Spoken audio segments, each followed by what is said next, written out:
आज मैं आप लोगों को कुछ बताना चाहता हूँ।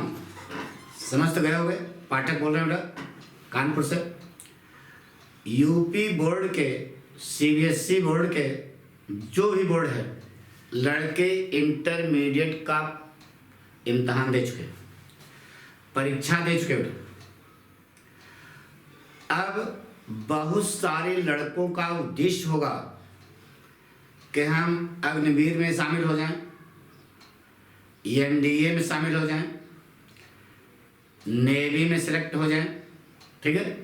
अपने अपने जो है विचार होते हैं बेटा। जिस उम्र में आप लोग हो, इसमें नई नई भावनाएं उठती रहती हैं, ठीक है। कि हम आईएएस बन जाएं, पीसीएस बन जाएं, नेवी के अधिकारी बन जाएं, एनडीए के टॉप क्लास के अधिकारी बन जाएं। इस प्रकार की भावनाएं इस उम्र में, किशोरावस्था में जिसमें आप चल रहे हो, अंदर से पैदा होती रहती हैं, ठीक है।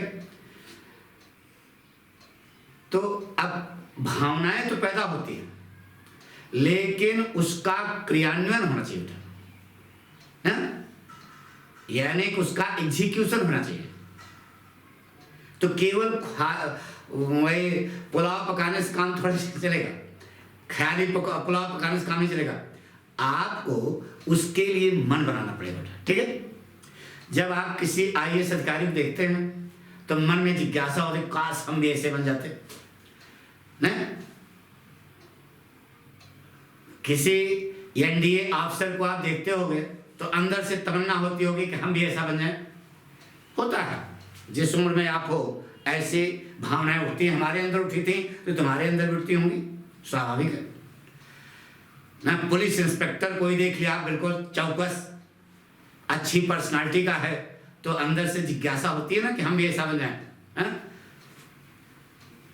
तो यानी कि अंदर की जो भावना है उसको कैसे आप पूरा कर पाओगे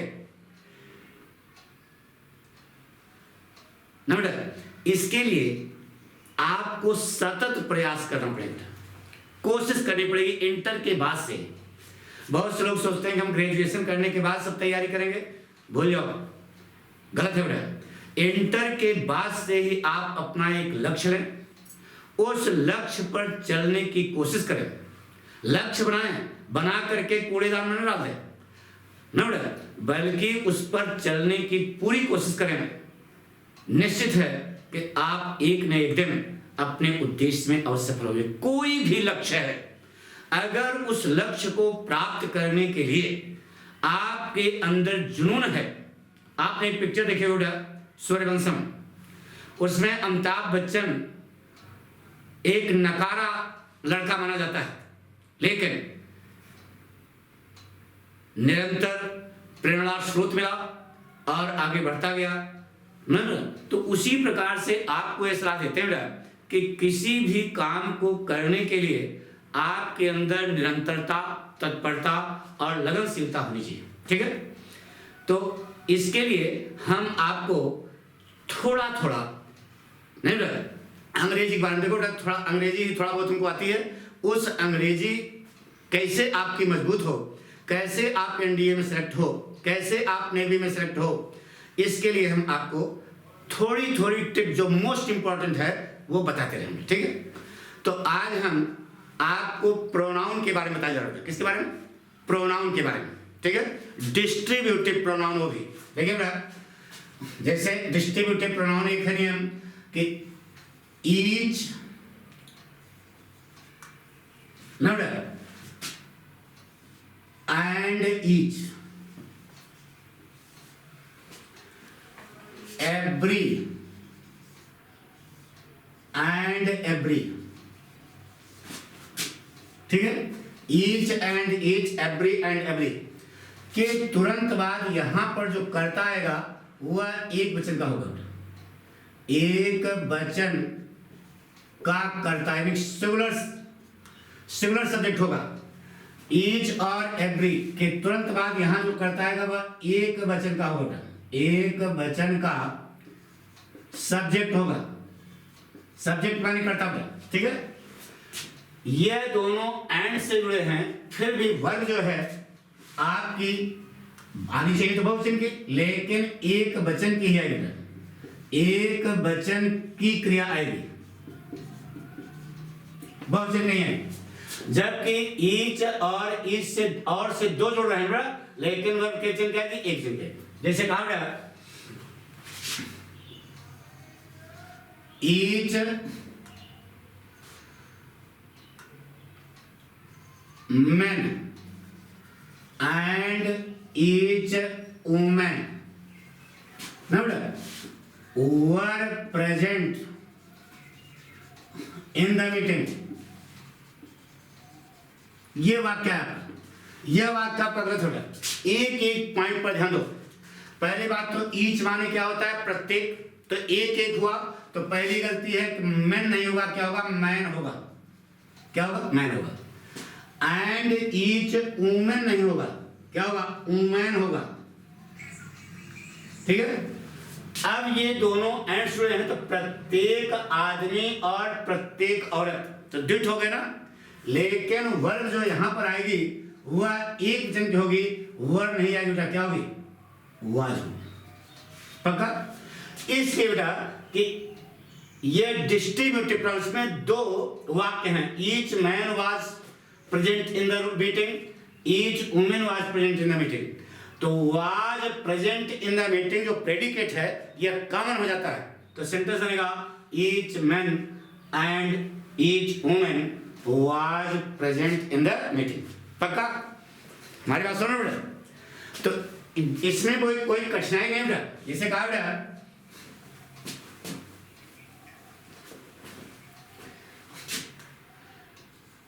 जैसे लिखा each boys and each girls, each boys and each girls have done their homework. बहुत सरल सी बात है बेटा। तो ईच माने प्रत्येक, प्रत्येक लड़कों नहीं होता बेटा, प्रत्येक लड़का होगा। जब एक एक है तो बॉयज हो ही नहीं सकता, यहां पर क्या होगा, बॉय होगा। एंड ईच गर्ल्स नहीं होगा, क्या होगा, गर्ल होगा। अब देखो ये दोनों एंड, प्रत्येक लड़का और प्रत्येक लड़की, तो यानी कम से कम एक लड़का और एक लड़की हो गए, दोनों एंड जुड़े हैं, तो वर्ब हैव सही है। लेकिन गलत है बेटा, हैव नहीं होगा, क्या होगा, हैज होगा। क्यों, क्योंकि वही बताया कि कॉमन लिया जाता है, तो हैव की जगह क्या हो जाएगा, हैज। ठीक है। अब दिमाग लगाओ, अभी भी वाक्य आपका गलत है, अभी भी वाक्य आपका गलत है। क्या गलती है, प्रत्येक लड़का और प्रत्येक लड़की हैज होगा। क्यों होगा ये समझा दिया, प्रेडिकेट कॉमन हो जाता है। ठीक है। अब दिमाग लगाओ, यहां आगे क्या गलती है, यदि कर्ता एक वचन का है तभी क्रिया एक वचन की आती है। इसका मतलब क्रिया एक वचन की हो गई, वर्ब सिंगुलर की हो गई, तो पोसेसिव केस भी सिंगुलर का होगा। यहां जो देर लगाया हुआ गलत है, यहां हिज होगा, क्या होगा, हिज। कुछ लोग हर भी लगाते हैं, वो भी सही है, लेकिन ज्यादा सही क्या है, हिज। ठीक है। Each boy and each girl has done his homework. जैसे कहा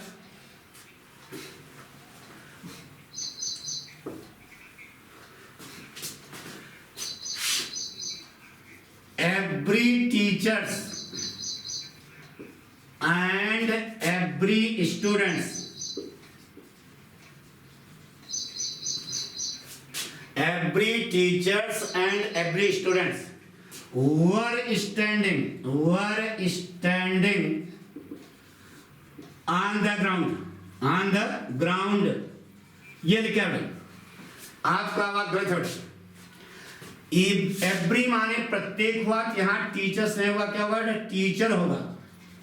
एक गलती, ऐसे जगह जगह पर ध्यान देना बेटा, तब आपका सब सही होगा। एवरी टीचर्स हो ही नहीं सकता, एवरी टीचर होगा। एंड एवरी स्टूडेंट्स नहीं होगा, क्या होगा, स्टूडेंट होगा ना बेटा। और जब डिस्ट्रीब्यूटिव प्रोनाउन है तो दोनों में ये कॉमन लिया गया है, यहां पर वर्ब नहीं होगा, क्या होगा, वाज होगा। अब पढ़ो, वाक्य से हुआ every teacher and every student was standing on the ground. बात पक्की? देखो बेटा, इसी प्रकार से हम आए रोज आपको कोई न कोई टिप देंगे, चाहे जिस बोर्ड के आप हो। अगर आप NDA, SSC, air force, navy, Agniveer में तैयारी कर रहे हैं तो निश्चित है कि आपको जो हम बताएं पढ़ते रहो, सिलेक्शन होगा। थैंक यू, धन्यवाद।